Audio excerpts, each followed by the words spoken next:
Hello guys! For today's video, ipapakita ko naman sa iyo kung paano mag-setup ng message dito sa ating Bootcake gamit ang Flow. So, I assume na nasa dashboard ka na ng Bootcake mo, and dito sa left side makikita mo yung Flow. And click mo lang tong Flow para makapag-compose ka or makapag-create tayo ng message na ibabato natin sa mga customer. So very important yung mga message na i-set up mo dito under Flow kasi magagamit mo rin to sa ibang automated na under dito sa ating Bootcake, no? So importante na yung setup mo dito, yung mga message is mayroong title para at least mamaya or sa ibang setup na gagawin natin para sa automation,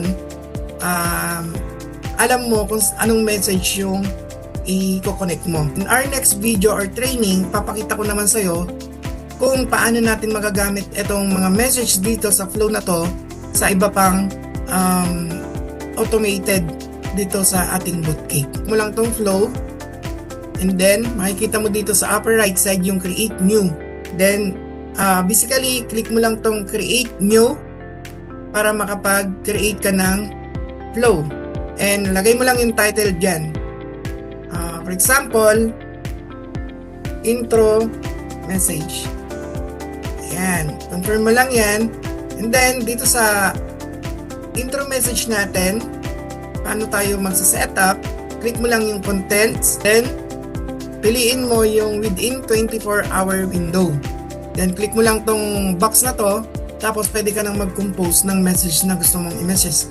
Example, gusto mong ilagay dyan yung welcome message mo, benefits ng product, and then ano ba yung nagagawa ng product, or ano yung mga promos, or anything na gusto mong i-message sa customer ay pwede mong ilagay dito, no? Alright, so once na nandito ka na sa box na to, compose ka lang ng message kung ano yung gusto mong sabihin dyan, and then for example ganyan, the first name, pasok ka pa sa special promo natin today, huwag nang palagpasin ang malaking discount. And then, if you want to add image naman, click mo lang tong image dito. Click image and then upload ka lang ng image. For example, gamitin natin tong picture na to, no? Or, ito.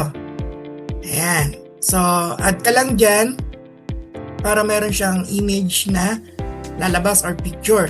And then, kung gusto mo naman ng delay, click mo lang tong delay. Ito.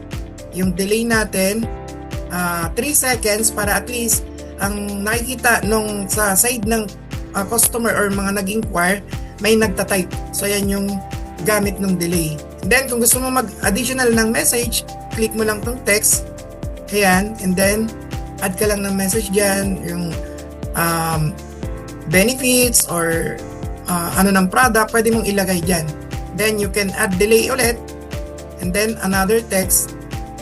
No, click mo lang tong text, tapos pwede kang mag-ask ng question for your last message para at least conversational yung pakikipag-usap ni Bootcake kay client. Sa last box or last message mo, kailangan question para at least responsive yung magiging message mo kay client at mag-reply po sila. So pwede mong ilagay dyan para makapagbigay kami ng tamang advice, pwede ko bang malaman kung ano po yung health concern nila. Alright, so yan po yung setup ng intro message natin. Para makita mo naman yung message or ito po siya sa gilid. Ayan, so yan yung setup ng natin. So makikita mo parang may nagtatype dyan. Okay, yun yung delay natin. Ayan, so ganun lang kasimple kung paano mag-setup ng flow or message, no? So kailangan lang conversational yung intro natin or yung message natin para once na nagtanong ka, and magre-reply sa client. Okay? And then, kailangan mo siyang i-save. So, yun lang guys. So, I hope nakatulong sa itong video na to. And see you sa ating mga next training videos.